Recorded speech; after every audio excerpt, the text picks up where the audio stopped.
मेरे को चल पड़ा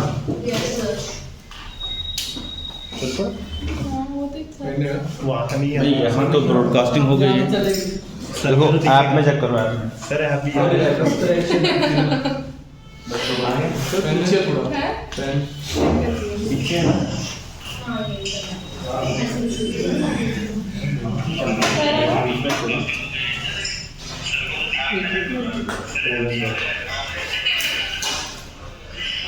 बस करेंगे हमारी बच्चे जनता सुन रही तुम्हारी बात। पीछे है यार,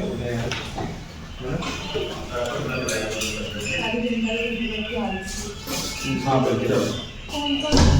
नहीं ठीक है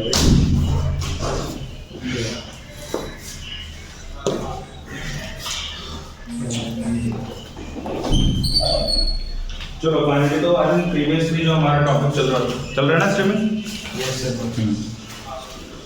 जो बेटा प्रीवियस हमारा टॉपिक चल रहा था, it was regarding the Newton formula for speed of sound in air. ठीक है, जो speed of sound in air कितनी होती है, किसी को मालूम? 332 उसका जो फार्मूला है वो क्या होता है? Speed of sound in air जो है बेटा मेरे पास में इसका फार्मूला है v is equal to under root of b upon rho. यही फार्मूला है। Yes. where v stand for the bulk modulus of the material। bulk modulus of the material, कौन सा मटेरियल? एयर या फ्लूइड। ठीक है, और रो हमारा क्या है बच्चों? डेंसिटी। किसकी डेंसिटी? एयर की डेंसिटी। Very good. अब न्यूटन ने बताया कि भाई ये जो फार्मूला है ना, इसको हम और स्पेसिफिकली डील कर सकते हैं। इस फार्मूले को और स्पेसिफिकली हम क्लासिफाई या स्पेसिफाई कर सकते हैं। तो अकॉर्डिंग टू न्यूटन उन्होंने ये बताया कि जो फार्मूला है, इस फार्मूले को हम ऐसे लिख सकते हैं v equal to under root of p upon rho. उन्होंने बोला था कि जो v है ना वो p के बराबर है, बिकॉज न्यूटन सेड दैट कि जो जब भी कोई साउंड वेव किसी मीडियम में ट्रैवल करती है, खास तौर पे जब एयर में ट्रैवल करती है, तो एयर के अंदर जो प्रोसेस बनती है वो कैसी बनती है? Isothermal process. क्या कर रहे हैं? जब वेव ट्रैवल करती है तो there is continuous creation of compression and rarefaction. लगातार कंप्रेशन और रेयरफैक्शन होती है। जब कंप्रेशन होगी तो टेम्परेचर बढ़ता है, और जब रेयरफैक्शन होगी तो टेम्परेचर घटता है। लेकिन न्यूटन ने बोला कि ये प्रोसेस इतना स्लो होता है कि कंप्रेशन में जो टेम्परेचर बढ़ेगा और रेयरफैक्शन में जो टेम्परेचर गिरेगा वो इतना स्लोली होगा कि there is no change in the temperature overall. यानी इतना स्लो प्रोसेस हो रहा है कि there is sufficient time for the heat to get exchange. Last time बताया था मैंने आपको कि बड़ी सफिशिएंट टाइम होता है।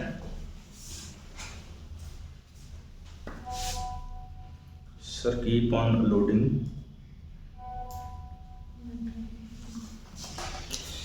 इंटरनेट प्रॉब्लम तो यही होना है, अब तो यही होना है। सर आ रहा है यहाँ तो आ रहा है। बोलो उनको तुम्हारे नेटवर्क में प्रॉब्लम है। मैं भेज दूँ सर? रैम तो मैं भेज। अरे रुक जाओ यार, एक मिनट।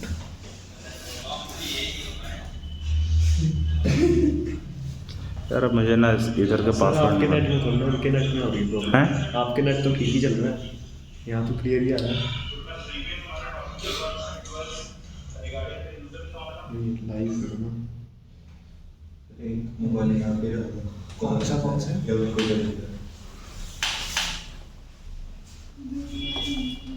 चेक करो बेटा। इंटरनेट इशू आपके एंड पे हो सकता है, क्योंकि मेरे एंड पे तो नेट बिल्कुल बिंदास चल रहा है।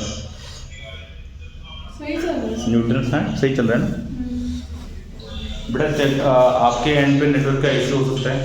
ठीक है, मेरे एंड पे सही चल रहा है, बिकॉज यहाँ पे जो कुछ लोग बैठे हुए हैं, मैंने उनके फ़ोन पे भी चेक किया और उनके फ़ोन पे भी ठीक चल रहा है। मतलब आपके घर पे नेट का कनेक्शन थोड़ा स्लो है। ठीक है, ऐसा होगा। आप उसको दूसरा जो लिंक है, देयर आर 2 लिंक्स बेसिकली, आप लिंक 1 और 2 पे कंटिन्यूसली चेक करते रहो। ठीक है, तो नेट का इशू आपके एंड पे है, इधर कोई प्रॉब्लम नहीं है। ठीक है, तो हम बात कर लेते हैं बच्चे। अकॉर्डिंग टू द न्यूटन जो b है हमारा वो p के बराबर है। उन्होंने बोला कि भाई बी जो है वो बी के बराबर है, क्यों? Because the process is isothermal. तो आपको याद होगा जब प्रोसेस आइसोथर्मल होती है तो टेम्परेचर क्या रहता है? कांस्टेंट। और जब टेम्परेचर कांस्टेंट होता है तो हमने last time PV is equal to constant करके K करके हमने उसका डिफरेंशिएट किया था, और डिफरेंशिएट करने के बाद में हमने ये प्रूव कर दिया था कि जो P होता है हमारा pressure, it is equal to what? B के बराबर आता है। ये कर दिया था प्रूफ हमने? Yes sir. ठीक है, तो इसके आगे हम लोग कंटिन्यू करेंगे। तो यहाँ पे बेटा जो रो ऑफ एयर है, डेंसिटी ऑफ एयर कितनी होती है? Density of air is equal to 1.29 kilogram पर क्यूबिक मीटर, ये डेंसिटी ऑफ एयर होती है। और एटमॉस्फेरिक प्रेशर सबको मालूम है कितना होता है? 1.01 10 की पावर 5 पास्कल, ये वैल्यू ऑफ एटमॉस्फेरिक प्रेशर है। अगर हम इन वैल्यूज को पुट करते हैं, pressure that is 1 atm, 1 atmospheric pressure which is 1.01 10 की पावर 5 पास्कल्स, अगर ये वैल्यूज यहाँ पे हम पुट करेंगे बच्चों, तो ये वैल्यू पुट करने के बाद में जो रिजल्ट बनेगा हमारा, इट इज 280 मीटर्स पर सेकंड, जो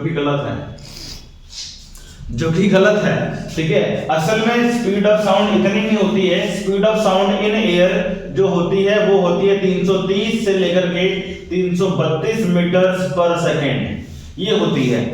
तो जो बाद में साइंटिस्ट आए, एक साइंटिस्ट का नाम था लेप्लेस, तो लेप्लेस बाबा आए तो उन्होंने बोला कि भाई न्यूटन साहब जो तुमने एक फार्मूला डिराइव किया है, असल में स्पीड ऑफ साउंड इतनी नहीं होती है, स्पीड ऑफ साउंड थोड़ी सी ज्यादा होती है, 280 नहीं बल्कि इसके आसपास होनी चाहिए स्पीड ऑफ साउंड। तो लेप्लेस ने बोला कि यार चलो अगर तुम नहीं प्रूव कर पा रहे हो तो मैं प्रूव करके दिखाता हूं कि व्हाई इट इज 330 और 332 मीटर्स पर सेकंड, और कैसे आएगी वो बात, या वो फार्मूला कैसे डिराइव होगा। तो लेप्लेस क्या बोलते हैं? लेप्लेस ने पहली असम्पशन जो कि न्यूटन ने मानी थी कि जो speed of sound I mean जो प्रोसेस होगी वो आइसोथर्मल होगी, उसको उन्होंने गलत साबित किया कि process is not isothermal but process is adiabatic, क्योंकि साउंड जो है वो इतना रैपिडली फ्लो कर जाती है।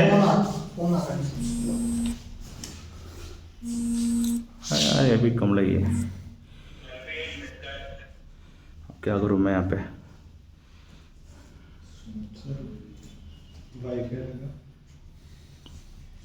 दोनों डिस्प्ले लगा दूं?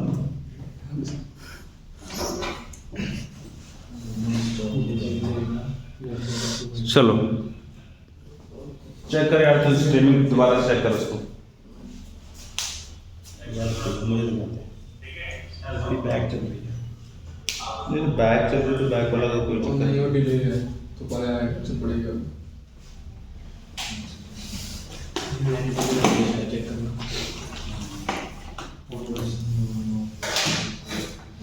बेटा आप लोग मत बोलो प्लीज।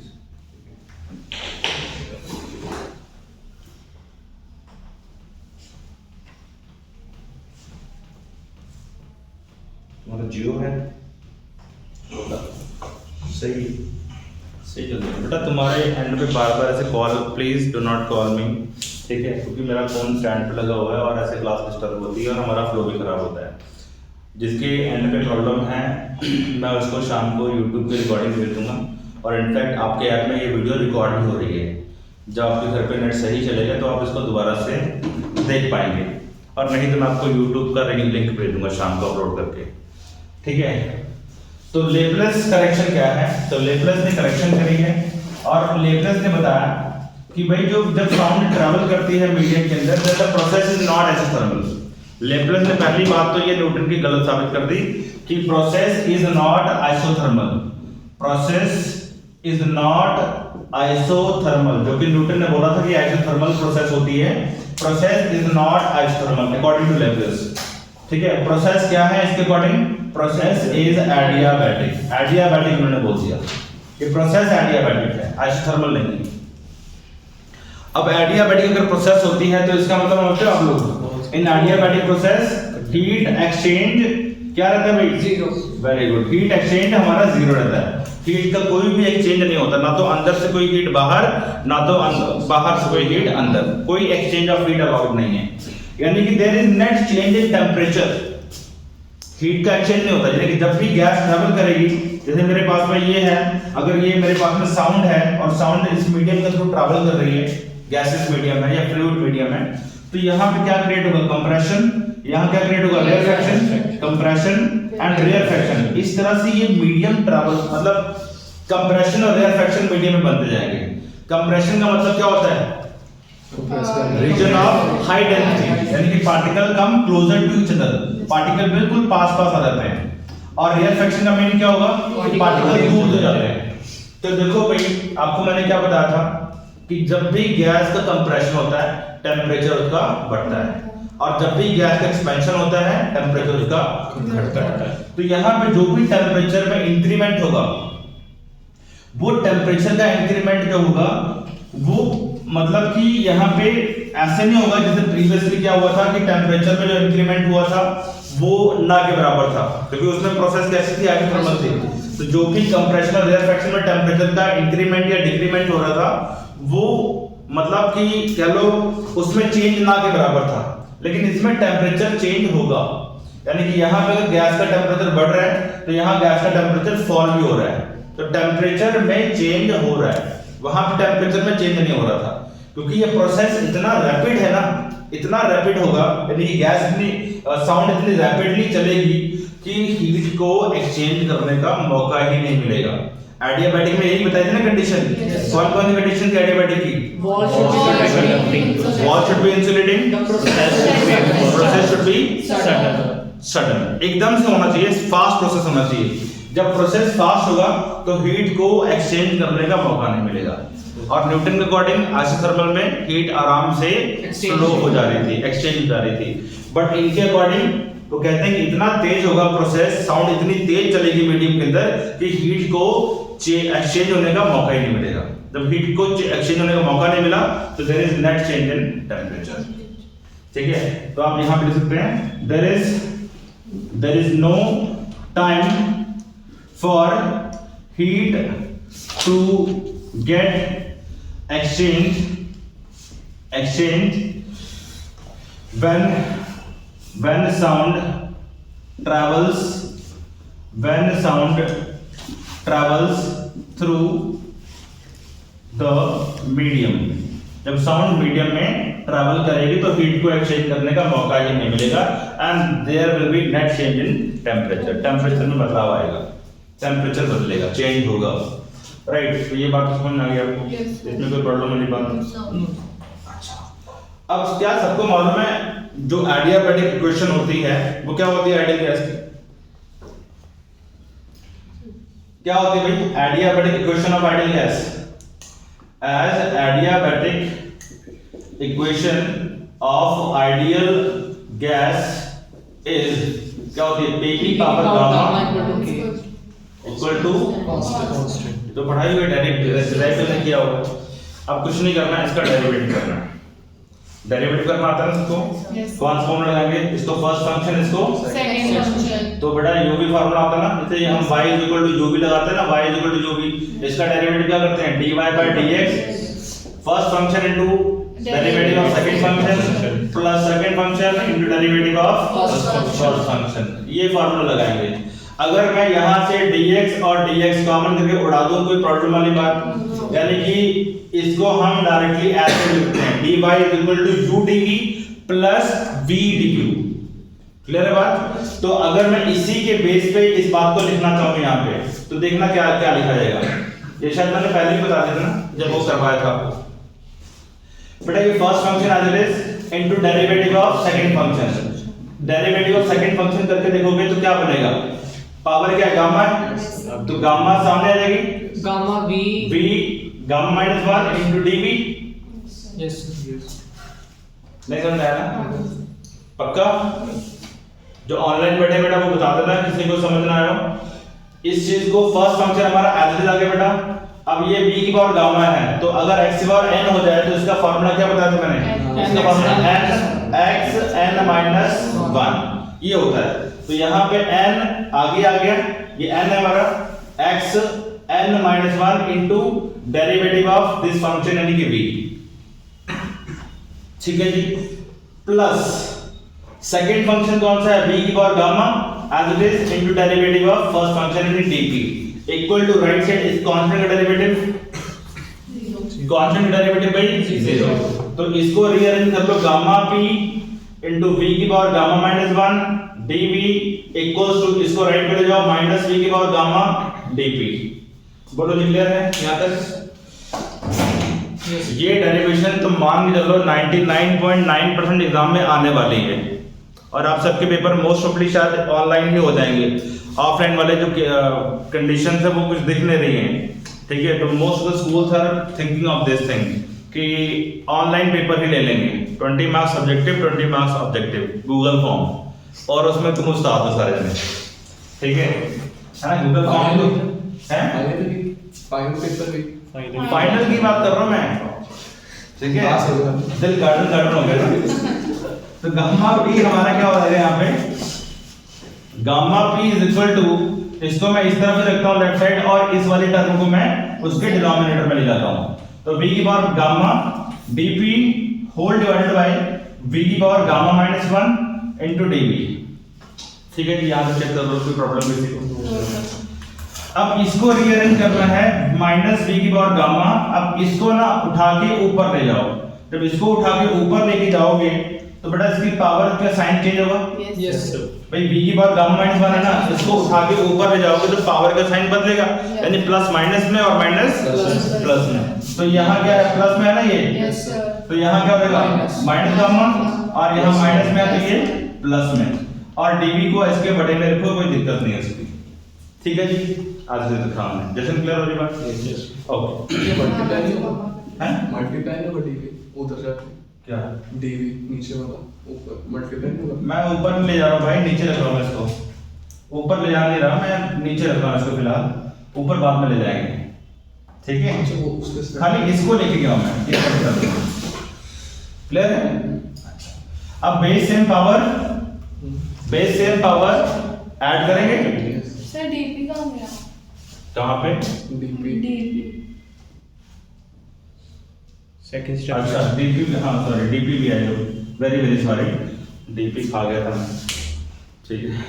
तो ये बेस सेम पावर ऐड करो, तो बेस सेम पावर ऐड करेंगे, माइनस v की पावर गामा, और क्या बन जाएगा? माइनस गामा प्लस 1 साथ में dp whole divided by dv, gamma p as it is. तो बेटा यहाँ पे बेस सेम पावर ऐड कर दी मैंने, तो गामा से गामा गया कैंसिल, तो क्या बचा मेरे पास में? माइनस v की power 1 into dp whole divided by dv, ये आ जाएगा। स्टेप क्लियर होता है? Yes. ओके। आफ्टर दैट जो ऑनलाइन बैठे हैं बेटा प्लीज रिप्लाई कर देना, ग्रुप में रिप्लाई करना, ठीक है? हैं?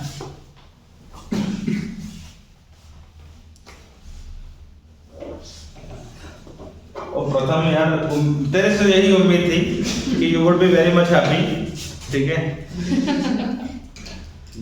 सही है, बट तेरा पेपर मैं ऑनलाइन लूंगा बच्चे, तेरा पेपर स्पेशली ऑफलाइन जाएगा, ठीक है? तेरे को मैं लैब में बिठा के तेरा स्पेशल पेपर दूंगा ऑफलाइन, ठीक है? तेरे डैडी से बात कर लूंगा मैं, और वो मना नहीं करेंगे, ठीक है? तुम्हारा पेपर ऑनलाइन नहीं होगा, तुम्हारा पेपर स्ट्रिक्टली ऑफलाइन जाएगा। तो minus V dP divide by dV आ जाएगा। तो हम क्या करते हैं, इस चीज को माइनस डीपी आगे रखते हैं, और v को हम dv अपॉन v में ले आते हैं। क्लियर है? Yes sir. तो कर सकते हैं ऐसा? Yes sir. इसको अगर इसके बड़े में ले जाएंगे तो रेसिप्रोकेट होकर वही चीज बन जाएगी। ऐसा मैंने क्यों किया? क्योंकि ये फार्मूला बन गया अभी एक। कौन सा फार्मूला बना ये? Bulk modulus. इसी को हम बल्क मॉडुलस बोलते हैं। तो b की जगह पे क्या आ गया? गामा टाइम्स v आ गया। तो न्यूटन ने क्या बोला था कि यहाँ पे जो b होता है इसको p से रिप्लेस करते हैं, आइसोथर्मल लेके वो सारा डेरिवेट करके। बट लेप्लेस ने बोला कि यहाँ b की जगह पे गामा p आना चाहिए। यानी न्यूटन ने बोला कि न्यूटन बाबा तुमने यहाँ छोटी सी गलती कर दी है, यहाँ गामा भी लगा देते तो सारी बात बन जाती। तो जो करेक्टेड फार्मूला है therefore corrected formula is क्या बनेगा? V is equal to gamma p upon density। ये है करेक्टेड फार्मूला, इसी को बोलते हैं लेप्लेस फार्मूला। करेक्टेड फार्मूला भाई ये फार्मूला था ना तुम्हारे पास, यस स्पीड ऑफ साउंड तो ये है ना एयर के अंदर, b divide by rho under root में। न्यूटन ने बताया कि b हमारा p के बराबर होता है आइसोथर्मल लेते हुए, लेकिन लेबलर्स कहते हैं कि नहीं न्यूटन तुम गलत हो, यहाँ p नहीं आना चाहिए, यहाँ पे गामा भी आना चाहिए, क्योंकि b की वैल्यू को हम गामा b के बराबर प्रूव कर चुके हैं वहां पे एडियाबैटिक मानते हुए। उन्होंने समझाया, डिराइव करके दिखाया, और फिर बाद में उन्होंने क्या किया, वैल्यूज पुट करके दिखाई, और जब वैल्यूज पुट करी तो सारे हैरान हो गए कि एग्जैक्ट वही वैल्यू आ गई जो आनी चाहिए। आओ देखते हैं इस चीज को। तुम्हारे पास अगर कैलकुलेटर है ना, करके देख लो और जस्टिफाई कर लो कितनी वैल्यू आती है। तो हियर इसके बाद यहां मैं लिख रहा हूं मैं, हियर गामा फॉर एयर कितनी होती है 1.41। गामा क्या होता है पता है आपको, Cp by C, ratio of two specific heat. तो गामा एयर का होता है 1.41 और एटमॉस्फेरिक प्रेशर सबको मालूम ही है 1.01 10 की पावर 5 पास्कल, और rho of air is 1.29 kilogram पर क्यूबिक मीटर। और ये सारी वैल्यूज पुट करेंगे। After putting all the values बेटा क्या मिलता है, v इज इक्वल टू हमारे पास आ जाएगा 1.41 करेंगे 1.01 10 की power 5 pascal whole divide by 1.29 और अंडर रूट में। ये सारा सॉल्व करके ना वैल्यू जो आती है वो आती है 332 मीटर पर सेकंड की। आप घर बैठे इसको चेक कर सकते हैं, and which is very much close to the practical value of speed of sound in air, very much close, in fact बिल्कुल एक्यूरेट ही है। Practical value of speed of sound in air is that much, और उन्होंने भी ये चीज prove करके दिखाई कि भाई इतनी वैल्यू आ रही है। तो न्यूटन क्लियरली गलत हो गया यहाँ पे। कितना न्यूटन पीछे था, ऑलमोस्ट 52 मीटर्स पर सेकंड का इसमें शॉर्टेज है, 52 मीटर्स पर सेकंड, 80 280 है और 332 है। तो this is most accurate formula for speed of sound in air, Laplace correction. और ये इंपॉर्टेंट है, 3 नंबर में डायरेक्ट क्वेश्चन आता है कि what is the Newton formula and what was the correction made by the Laplace in his formula. देखो नाम से न्यूटन का ही बचता है, लेकिन लेप्लेस ने छोटा सा बीच में अपना टांग अड़ा दिया है, और वो बड़ा ही इंपॉर्टेंट है। अगर वो लेप्लेस अपनी टांग ना अड़ाता तो न्यूटन आज तक गलत ही रहता, क्योंकि न्यूटन अपने जमाने में ना बहुत ही बड़ा साइंटिस्ट था, उसको कोई चैलेंज नहीं करता था। लॉ ऑफ ग्रेविटी देने के बाद में ना उसको कोई चैलेंज नहीं कर पा रहा था कि यार तुमको कहां फंसाया जाए। 377 है कितना 377 332 आ रहा है। कैसे पहले इसको पूरा सॉल्व कर लेना, फिर उसके बाद तेरा कैलकुलेटर एकदम डिवाइड नहीं है, डिवाइड नहीं वाह है, वाह बस डिवाइड है, बात तो मौज ही कर दी। डिवाइड नहीं है, वो देखा नहीं है, बाकी सब तो ठीक है। 1.29 से डिवाइड करना पड़ेगा। यार तूने लेप्लेस को चैलेंज कर दिया हैं बेटा, लेप्लेस को चैलेंज नहीं करना, लेप्लेस सही है अपनी जगह पे। 332 मीटर पर सेकंड, थोड़ा बहुत पॉइंट का ऊपर नीचे हो सकता है, बट लमसम की वैल्यू इतनी ही आती है ऑन एन एवरेज। ये है Laplace correction, one of the very important topics in your syllabus. इस सिलेबस में जो भी मैंने अब तक कराया है, एक तो आपका ट्रैवलिंग वेव इंपॉर्टेंट है, Laplace correction Newton formula important है, इसके बाद आएगा आपका एक organ pipe, standing waves, and last में आएगा बीट्स। ये 4 टॉपिक्स हैं, ट्रैवलिंग वेव, स्टैंडिंग वेव, 332 आ तो उतने ही वही तो है। ये कितना बोल रहा मैं था? डिवाइड नहीं किया था बात। उसने लेप्लेस को चैलेंज कर दिया, लेप्लेस को गलत साबित कर दिया। थोड़ा सा अगर लेप्लेस होता ना तो खुश होता टक्कर के मिल गया, हैं। टक्कर के मिल गया। हाँ टक्कर से मिल गया जी। सपने में अच्छा चलो यहाँ तक क्लियर है बेटा। अगला हमारा पॉइंट है, आप नोट कर सकते हैं इस चीज को, factors affecting speed of sound. List important है, factors affecting speed of sound important है, बट जो मेन क्वेश्चन बनता है ना इसके अंदर वो यही है, Laplace correction, full flash derivation. ठीक है, मैंने बोल दिया, समझ लो ये पेपर में आ गई है, पेपर में आ जाएगी डेरिवेशन, चाहे कोई सा भी स्कूल हो, ये पेपर में आते ही आता है, Newton formula and Laplace correction. या तो ये आएगा या तो आगे चल के एक ऑर्गन पाइप आता है वो आएगा। 2 ही टॉपिक बनते हैं, 2 ही डेरिवेशन है इसमें, दोनों में से कोई आता है, इसके चांसेस ज्यादा है। तो factors affecting the speed of sound, सबसे पहला फैक्टर है effect of density. Effect of density, density किस तरह से अफेक्ट करती है स्पीड ऑफ साउंड को। तो सबको मालूम है भाई डेंसिटी कैसे अफेक्ट करेगी, है?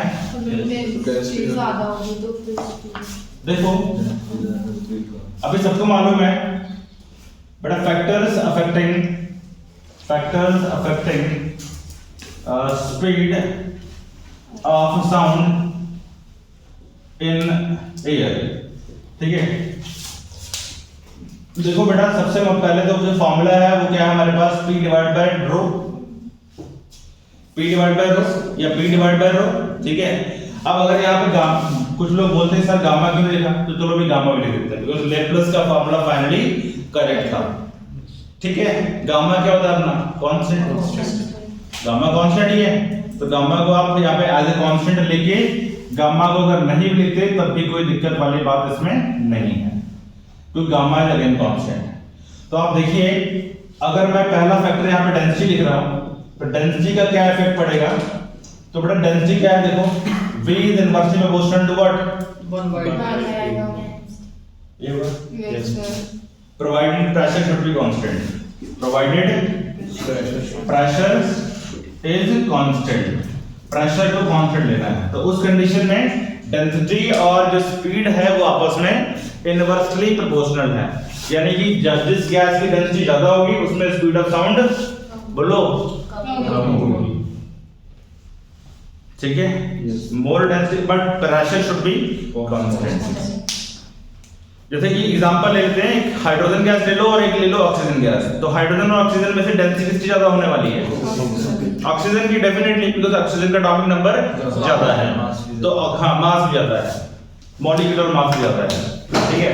तो ऑक्सीजन का जो एटॉमिक नंबर ज्यादा है तो उसकी जो डेंसिटी है वो भी हमारे पास ज्यादा होगी, तो अगर ऑक्सीजन की डेंसिटी ज्यादा होगी तो ऑक्सीजन के लिए जो यहाँ पे स्पीड ऑफ साउंड होगी as compare to speed of sound in hydrogen, hydrogen और helium, helium is one of the lightest gas, मालूम है आपको, हाइड्रोजन उससे भी लाइटेस्ट है, लेकिन हाइड्रोजन को हम बलून्स में फिल नहीं करते बिकॉज़ हाइड्रोजन जल्दी से आग पकड़ लेती है, एक्सप्लोसिव है, सही है, एक्सप्लोसिव है, वो आग पकड़ने का डर रहता है उसका, इसलिए हाइड्रोजन को नहीं यूज करते, हीलियम को यूज कर लेते हैं।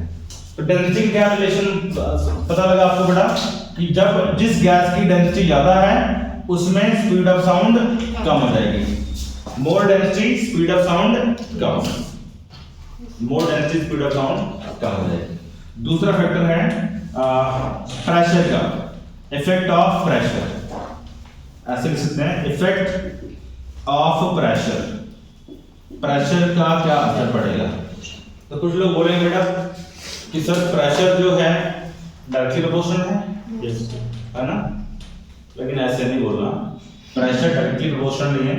आप बोलोगे सर ये क्या बात बोल रहे हो, प्रेशर सुनो, pressure has no effect on speed of sound, has no effect. अब ये क्या बात थी, कांस्टेंट, अभी कांस्टेंट क्या है, तो ऊपर वाले स्टेप में था, अब बट अगर प्रोवाइडेड इसमें कंडीशन है, प्रोवाइडेड टेम्परेचर इज कांस्टेंट। बेटा सबको मालूम होगा गैस इक्वेशन पढ़े सब लोगों ने, Pv is equal to nRT, अगर 1 मोल के लिए लिखो तो Pv is equal to RT। Yes sir, अच्छा, क्या वॉल्यूम को हम ऐसे लिखते हैं, वॉल्यूम को हम लोग मास, डेंसिटी क्या होगी आपकी, मास अपॉन वॉल्यूम, तो वॉल्यूम क्या हो जाएगी हमारी, मास अपॉन डेंसिटी हो जाएगी। तो यहाँ से मैं वॉल्यूम को मास अपॉन डेंसिटी का फॉर्म दे सकता हूँ, yes sir, equal R into T।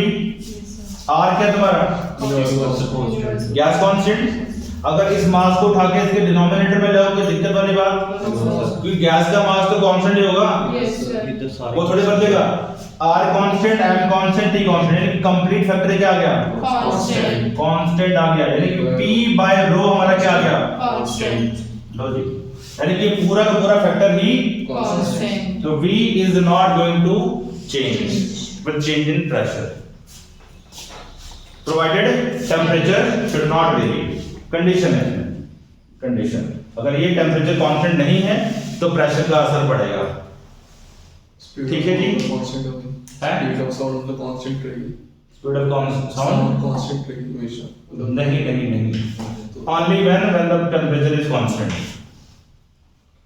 अगर टेम्परेचर वेरिएबल है, अगर टेम्परेचर बढ़ाओगे तो बड़ा प्रेशर भी बढ़ेगा, प्रेशर बढ़ेगा फिर स्पीड ऑफ साउंड बढ़ जाएगी। लेकिन इस स्पेशल कंडीशन में जब temperature constant then pressure has no effect on the speed of sound. Clear है? तीसरा कंडीशन आता है मेरे पास में, the very third condition is the effect of temperature. Temperature का क्या असर पड़ेगा? टेम्परेचर क्या असर पड़ेगा? अभी तो बताया मैंने, टेम्परेचर बढ़ाओगे तो स्पीड ऑफ साउंड, प्रेशर बढ़ेगा, प्रेशर बढ़ेगा तो स्पीड ऑफ साउंड भी बढ़ेगी। ठीक है? तो टेम्परेचर का इफेक्ट कैसे देखेंगे, और इस बात को जस्टिफाई भी कर लेते हैं। देखो बेटा, यहां से सबको दिखाई दे रहा होगा as PV is equal to RT होता है अपने पास। ठीक है, तो यहां से देखना बेटा, P इंटू V की जगह पे मैं क्या लिखता हूं, mass upon density equal to RT, right.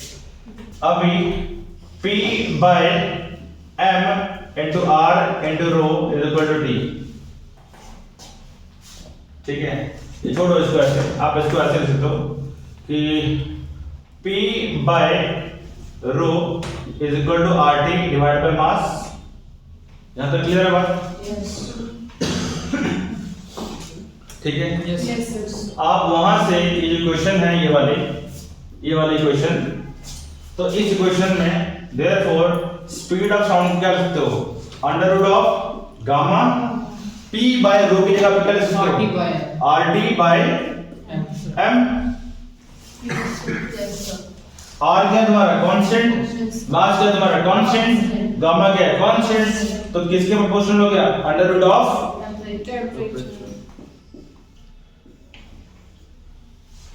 More temperature more is the speed of sound. यही कारण है कि गर्मियों के दिनों में आवाज या जो साउंड होती है वो तेज ट्रैवल करती है गर्मियों के दिनों में, तो कम सुनाई देती है, नहीं ज्यादा। वो इस चलाया डेंसिटी तो स्पीड के सर्दी में साउंड ज्यादा प्रोपोर्शनल होनी चाहिए, क्योंकि डेंसिटी जितनी स्पीड के डायरेक्टली प्रोपोर्शनल होनी चाहिए, क्योंकि डेंसिटी सॉलिड आप ही न्यूटन को और लैपटॉप से चैलेंज कर रहे हो। सर आपने भी तो समझाया था कि जो सॉलिड में साउंड ज्यादा जल्दी ट्रैवल करती है, क्योंकि उसकी डेंसिटी ज्यादा होती है, पार्टिकल जितने पास पास होंगे ट्रैवल उतनी जल्दी होगी। बेटा सॉलिड की बात और है, ये बात और है, यहाँ बात हो रही है फ्लूइड्स की, यहाँ सॉलिड की बात नहीं हो रही है। यहाँ बात किसकी हो रही है, फ्लूइड की, गैसेस की बात चल रही है। सॉलिड को बीच में मत लाओ, सॉलिड का कैटेगरी ही अलग है, सॉलिड का कैटेगरी अलग है। सॉलिड और तीनों जो स्टेट्स ऑफ मैटर हैं, सॉलिड का नेचर बहुत अलग है एज कंपेयर टू फ्लूइड्स, यानी कि लिक्विड एंड गैसेस, नेचर अलग है। सॉलिड में पार्टिकल्स पास पास रहते हैं और गैसेस में पार्टिकल दूर दूर रहते हैं, तो उनकी डेंसिटीज को हम कंपेयर नहीं कर सकते हैं। समझ पा रहे बात को? सर अगर जितना वॉल्यूम कम होगा तो उतनी डिस्टर्बेंस ज्यादा होगी, जिससे पावर स्पीड जल्दी ट्रैवल होगी, साउंड जल्दी ट्रैवल होगी। जितना वॉल्यूम कम रहेगा उतने पार्टिकल्स फ्लूइड में बड़ा वॉल्यूम ऑफ गैस तो आपको फिक्स लेके चलना पड़ेगा ना। जैसे कि यहाँ पे हम बात कर रहे हैं, इस कमरे के जो वॉल्यूम ऑफ गैस है वो तो फिक्स है ना। सर जो गैसेस है वो कंटेनर का वॉल्यूम ले लेती है। अब जैसे 2 मोल्स ऑफ गैसेस है और कंटेनर का वॉल्यूम लेगी, तो उसमें डिस्टर्बेंस कम होगी एज कंपेयर टू 3 मोल्स, जिससे डेंसिटी इंक्रीज हो रही है। नहीं, इसको ऐसे नहीं डील करते यार, ऐसे नहीं सोचना है। जैसे आप सोच रहे हो ना, ऐसे नहीं सोचना होता है इसको। देखो मैं ये बात कर रहा हूँ, अभी आप सॉलिड को फ्लूइड से मत मिक्स करो, दोनों का नेचर क्वाइट डिफरेंट है। दोनों का आप मिक्स कर दोगे तो ये सारे जो कॉन्सेप्ट है बिगड़ जाएंगे, फिर आपको कुछ भी करना नहीं पड़ना। ठीक है, इनफैक्ट ये जो आइडियल गैस इक्वेशन हम लगा रहे हैं इसमें बहुत सारी कंडीशन होती हैं। अब इसमें इसके अंदर देखो हमने क्या लिया है, वॉल्यूम को रिप्लेस कर दिया। अब वॉल्यूम की बात करें ना, वॉल्यूम को हमने किससे रिप्लेस किया, मास अपॉन डेंसिटी से। असल में क्या होता है, असल में मास प्रोपोर्शनल टू वॉल्यूम होता है। मैंने आपको शायद बताया था ये जब डाउट क्वेश्चन दिया था, मास प्रोपोर्शनल टू वॉल्यूम होता है and density is a constant. Density का मतलब है कांस्टेंट। डेंसिटी हमारी क्या रहती है, कांस्टेंट रहती है। मेरे ख्याल से जब मैंने एक्सटेंसिव और इंटेंसिव वेरिएबल्स बताए थे, मैंने उस समय बहुत डिटेल में बताई थी बातें। Density is a constant quantity. Density is not depending upon mass and volume individually. Mass upon volume इन दोनों का एक रेशो है डेंसिटी। यानी कि यहां पे जब ये फॉर्मूला बन रहा है तो यहां बेटा ये जो फैक्टर है ना, ये तुम्हारा कांस्टेंट है। डेंसिटी होता क्या है, density is mass per unit volume. अब पहले तुमको डेंसिटी बताऊं फिर मैं। अब देख, छोटा सा मेरे पास में ये है और एक बड़ा सा मेरे पास में ये है। ये है 1 kg गैस, ठीक है, और इसका वॉल्यूम है 1 क्यूबिक मीटर। यहाँ पे है 10 kg का गैस और यहाँ वॉल्यूम है 10 क्यूबिक मीटर। इधर भी डेंसिटी कितनी है, 1 kg पर क्यूबिक मीटर, और इधर भी डेंसिटी कितनी है, 1 kg पर क्यूबिक मीटर। डेंसिटी सेम, मास या वॉल्यूम से डेंसिटी को मिक्स मत करो। समझ रहे हो ये बात, नहीं समझ रहे हो? सर अगर डेंसिटी कांस्टेंट है तो यहाँ पे फिर हमने इसको इनवर्सली प्रोपोर्शनल लिया होगा, क्योंकि डेंसिटी फैक्टर बाय डेंसिटी। फिर वही बात बेटा, डेंसिटी जो कांस्टेंट है ना मेरे भाई, वो डेंसिटी m और v के रिलेशन में डेंसिटी कांस्टेंट है। Density is not constant in the relation of speed and what you call gamma. तीन चीजों में डेंसिटी कांस्टेंट है, मास, ये और ये, इन तीनों के रिलेशन में डेंसिटी कांस्टेंट है। समझ पा रहे हो बात को? अभी भी नहीं बात पल्ले पड़ी। इन तीनों के रिलेशन में डेंसिटी कांस्टेंट है, मास और वॉल्यूम के रिलेशन में डेंसिटी कांस्टेंट है।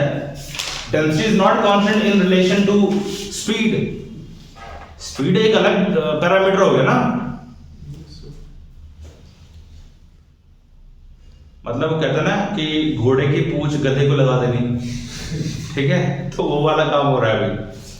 इसको वहां पे आप स्पीड के साथ में कंपेयर कर रहे हो, असल में डेंसिटी कांस्टेंट यहां पर है, वहां नहीं है, वो अलग चीज है।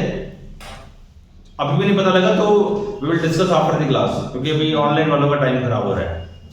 ठीक है जी, क्लियर है? तो हमारे पास वेलोसिटी किसके प्रोपोर्शनल आ गई, रूट ऑफ टी। टाइम हो जाएगा मुझे बता भी देना। तो v proportional to root of t। तुम क्या देख रहे हो? हाँ, लड़ रहे थे कौन भी होती है मत करा। तुमको यही सब चाहिए ना, नहीं, कोई लड़े, मैं जैलसी आदमी। जैलसी।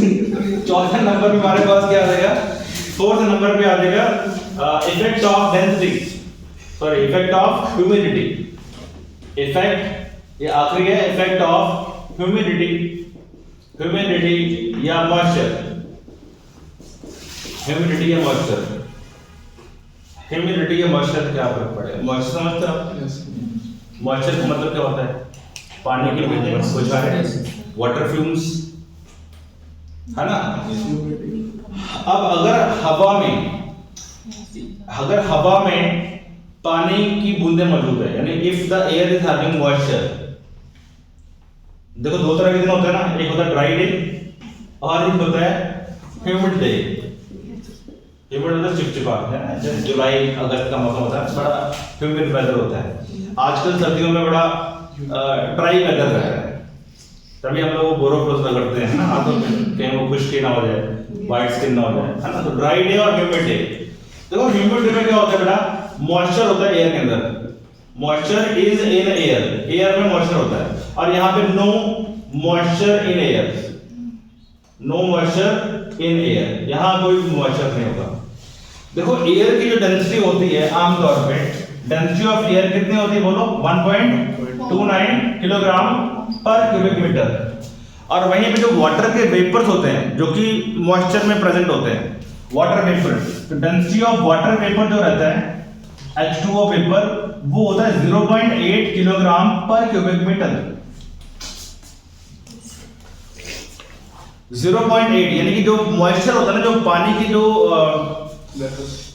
वेपर्स होते हैं, उनकी जो क्या बोलते हैं डेंसिटी जो होती है वो 0.8 किलोग्राम पर क्यूबिक मीटर होती है, कम है। आपको हैरानी होगी जान के कि जो पानी की बूंदे हैं उनकी डेंसिटी कम है और जो एयर की डेंसिटी है वो ज्यादा है, क्योंकि air is what mixture of so many gases. Air में हाइड्रोजन, एयर में नाइट्रोजन भी है, ऑक्सीजन भी है, CO2 भी है, और भी पता नहीं कौन कौन सी गैसेस हैं, ठीक है। तो air is mixture of so many gases, तो उन सभी गैसेस की जो डेंसिटी जब मिक्स होती है ना, तो ओवरऑल एयर की डेंसिटी 1.29 बन जाती है। 1.29 जो कि पानी की डेंसिटी से ज्यादा होती है। तो अगर ह्यूमिड डे की मैं बात करूं तो ह्यूमिड डे में क्या आ गया बेटा, ह्यूमिड डे में एयर में क्या हो गया, एयर में क्या आ गया, वाटर वेपर आ गया ना। जब वाटर के वेपर आ जाएंगे तो एयर की डेंसिटी को बढ़ाएंगे या घटाएंगे? यार जब वाटर वेपर आ गए तो एयर को रिप्लेस करेंगे ना, वो वाटर के मॉलिक्यूल जो होंगे वो क्या करेंगे, एयर के पार्टिकल को हटा के खुद बैठ जाएंगे। जैसे बाहर से कोई आ जाए और तुमको उठा के तुम्हारी जगह पे बैठ जाए। पहली बात को समझने की कोशिश करो, यहाँ एयर है, अगर यहाँ मॉइस्चर आ जाएगा तो मॉइस्चर के आने से एयर के जो पार्टिकल्स होंगे या जो गैसेस पार्टिकल्स होंगे दे विल गेट डिस्प्लेस्ड, वो हटेंगे, एयर वहां बैठ जाएगी। जब एयर बैठ जाएगी तो एयर की डेंसिटी तो कम है, एयर की डेंसिटी वाटर की डेंसिटी कम है, तो वाटर की डेंसिटी कम हो गई तो इसका मतलब ह्यूमिड डेज के अंदर एयर की डेंसिटी डिक्रीज हो गई।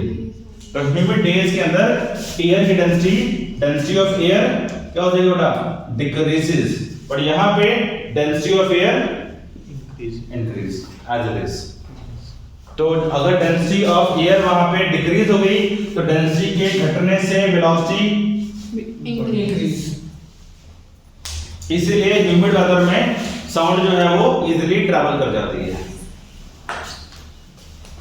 कभी भी नोट करना, आज के दिनों में गाड़ी का हॉर्न बजा के देखना और दूर किसी दोस्त को खड़ा कर देना, ठीक है। और यही जब कभी बारिश हो जाए गर्मियों के दिनों में, जून जुलाई में, और तब बजा के देखना, तो देखना आप जो है आपको फील आता है कि भाई उस समय जब बारिश होकर हटती है तो आपको सारी चीजें बड़ी क्लियरली सुनाई देती हैं। आपको इनफैक्ट सराउंडिंग विजिबिलिटी भी अच्छी दिखाई देगी। बारिश के बाद में सराउंडिंग विजिबिलिटी भी अच्छी दिखाई देती है और ऑडिबिलिटी भी अच्छी सुनाई देती है।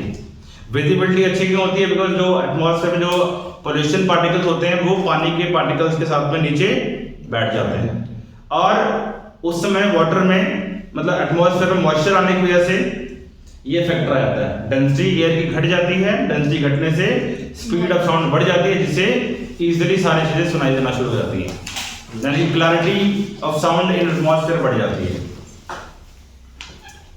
समझे कि नहीं समझा?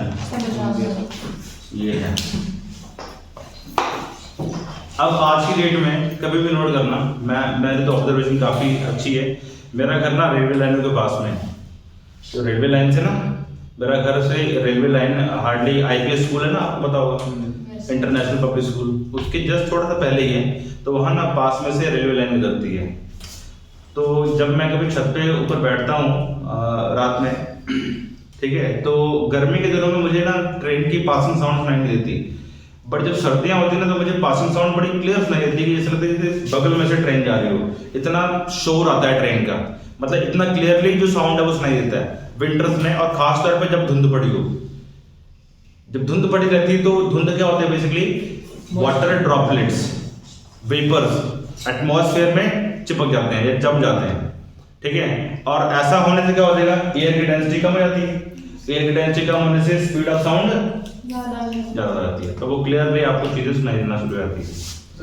सर्दियों में तेज नहीं है साउंड है, स्पीड ऑफ साउंड तेज नहीं है सर्दियों में, मैं वही तो बोल रहा हूँ। फिर आपने पहले बोला गर्मियों में तेज होती है। बेटा सर्दियाँ ना दो किस्म की होती है, सर्दियाँ सही है, सर्दियाँ दो किस्म की होती है। एक सर्दी होती है सूखी सर्दी, जिसमें वो हाथ में मॉइस्चर वो आया था, खुश्की टाइप से रहती है, और कहते हैं ना जो बड़े बुजुर्ग होते हैं वो कहते हैं कि यार बारिश हो जाए तो अच्छा है। विंटर्स में बड़े बुजुर्ग क्या बोलते हैं कि बारिश हो जाएगी ना तो ये सर्दी जुकाम वाली प्रॉब्लम खत्म हो जाती है। बारिश होने से ऐसा क्या होता है, बारिश होने से एक तो एटमॉस्फेयर में जो बैक्टीरिया होते हैं जमीन पे चले गए पहली बात, और दूसरी चीज ये होती है कि जब एयर में ना मॉइस्चर आ जाता है, मॉइस्चर आ जाएगा तो वो मॉइस्चर आपकी स्किन के कांटेक्ट में भी आएगा, तो आपकी स्किन जो होगी ना वो जल्दी से ड्राई नहीं होगी, आपकी स्किन जल्दी से ड्राई नहीं होगी। और जब ड्राई वेदर होता है, ड्राई विंटर्स होती हैं, हवा में मॉइस्चर है नहीं, तो क्या होता है, आपकी स्किन ड्राई रहती है और ऊपर जो पार्टिकल्स होते हैं वो भी एज इट इज सस्पेंडेड रहते हैं, तो वो भी हमारे लिए नुकसानदेह हैं, वो भी हमें मतलब हमारे लिए ठीक नहीं है, क्योंकि हम इनहेल करते हैं, वही पार्टिकल्स अंदर लंग्स में जाते हैं, आगे वो रेस्पिरेटरी प्रॉब्लम्स होती हैं, वो आप सब जानते हो। ठीक है, तो कई तरीकों से इस चीज़ को जस्टिफाई आप कर सकते हो। ये सारे फैक्टर सब क्लियर हो गए। तो road decreases hence velocity increases. ठीक है, ये चौथा फैक्टर हो गया। और भी बहुत सारे फैक्टर हैं, बट मेन 4 फैक्टर यही है। क्लियर हो गया? What is the time right now? 56 हो गया। 50 अगला टॉपिक बेटा बना लो, हेडिंग बना लो। Next topic is principle of superposition of waves. Principle of superposition of waves. Principle of superposition of waves. Principle का नाम सुना है? इस वाले प्रिंसिपल का नहीं सुना? चलो ये आपको बताते हैं। टॉपिक का नाम है principle of super position of waves. देखो ये वेव, ये प्रिंसिपल क्या कहता है? ये प्रिंसिपल बहुत सिंपल है अपने आप में। ये प्रिंसिपल ये कहता है कि अगर मेरे पास में यहाँ पे एक मीडियम है और इस मीडियम में कोई पार्टिकल है, एक पार्टिकल है इस लोकेशन पे। अब सपोज करो यहाँ पे ना एक वेव आई, ऐसे एक वेव आ रही है इस तरह से, ये वेव आ रही है। अब ये वेव आई और यहाँ गई और इस वेव ने इस पार्टिकल को ऊपर उठा दिया। एक वेव आई और उस वेव ने पार्टिकल को ऊपर की तरफ डिस्प्लेस करा दिया। ठीक है, या आप इसको ऐसे मान के चलो कि पार्टिकल यहाँ पे है, ये वेव ऐसे जा रही है, पार्टिकल जो है यहाँ पे कहीं पे था और पार्टिकल यहाँ से नीचे की तरफ डिस्प्लेस हो गया। ठीक है, पार्टिकल नीचे की तरफ डिस्प्लेस हो गया। अब यहाँ पे कोई दूसरी वेव आ रही है, दूसरी वेव आई इस तरह से। ठीक है, और उस वेव ने पार्टिकल को दूसरी डिस्टर्बेंस दे दी, दूसरी डिस्प्लेसमेंट दे दी, मतलब इस तरह से। अब पार्टिकल जो है वो यहाँ पे पहुंच गया इस जगह पर। ठीक है, इस तरह से। तीसरी वेव आई, ठीक है, तीसरी वेव आई, तो तीसरी वेव ने क्या किया, इस पार्टिकल को ऐसे करके 1 2 ऐसे, तीसरी वेव ने पार्टिकल को यहाँ पे उठा दिया, यानी कि इस पॉइंट से इतना ऊपर उठा दिया। तो आप ये देखो कि इस पार्टिकल के ऊपर जितनी वेव स्ट्राइक कर रही हैं वो सारी की सारी वेव्स पार्टिकल को कोई ऊपर की तरफ ले जा रहा है, कोई पार्टिकल को नीचे की तरफ ले जा रहा है और कोई किसी डायरेक्शन में लेके जा रहा है। यानी पार्टिकल एक ही है, एक पार्टिकल यहाँ पे मीडियम के अंदर है, एक वेव आई और उस वेव ने पार्टिकल को ऊपर उठा दिया। अगली बार कोई दूसरी वेव आई, उस वेव ने पार्टिकल को नीचे की तरफ कर दिया। तो जब ये पार्टिकल दो वेव्स की वजह से अप एंड डाउन मूव कर रहा है तो इस पार्टिकल की ओवरऑल डिस्प्लेसमेंट कितनी होगी? तो ये प्रिंसिपल उस पार्टिकल की ओवरऑल डिस्प्लेसमेंट आपको निकालना बताएगा due to the two waves. जब दो वेव एक पार्टिकल पर टकराती है तो वो पार्टिकल नेट कितना डिस्प्लेसमेंट करेगा। जैसे एक बंदे ने मुझे इधर से 10 न्यूटन की फोर्स लगाई और एक बंदे ने मुझे इधर से 12 न्यूटन की फोर्स लगाई, तो मेरा डिस्प्लेसमेंट कितना होगा? मेरे ऊपर नेट फोर्स कितनी लगी है? 2 न्यूटन की। 10 इधर 12 इधर, तो नेट मेरी तरफ, मैं इस तरफ, यानी कि मेरी डिस्प्लेसमेंट नेट किस तरफ हो जाएगी? इस तरफ। और नेट कितनी फोर्स आई? 12 माइनस 10 2। अगर मेरे ऊपर 10 की फोर्स इधर लग रही है और 10 ही फोर्स इधर फिर से लग जाए, 10 प्लस 10 कितनी होगी? 20। तो मेरा नेट डिस्प्लेसमेंट इस तरफ बहुत लार्ज होगा। समझे? तो ये यही कह रहा है कि अगर एक पार्टिकल है आपके पास मीडियम के अंदर और उस पार्टिकल के ऊपर दो वेव्स का इंपैक्ट आता है, उस पार्टिकल के ऊपर दो वेव्स का इंपैक्ट आता है, तो उस पार्टिकल की जो रिजल्टेंट डिस्प्लेसमेंट होगी वो क्या होगी? It would be the equal to the displacements caused by the two waves. ऐसे this is the displacement caused by the first wave, ये वाली फर्स्ट वेव जो आई थी उसने कितने डिस्प्लेसमेंट दी इसको? y1। और जो दूसरी वेव आई है उसने कितने डिस्प्लेसमेंट दी है इसको? y2। तो ये y1 प्लस y2। अब तीसरी जो वेव आई है उसने डिस्प्लेसमेंट कितनी दी है? मान लो y3, तो यहाँ पे प्लस y3। जितनी मर्जी वेव्स आती जाए वो सारी की सारी कितना इसको डिस्प्लेसमेंट देती हैं, उन सब का सम करेंगे तो पार्टिकल की नेट डिस्प्लेसमेंट मिल जाती है। That is the superposition principle.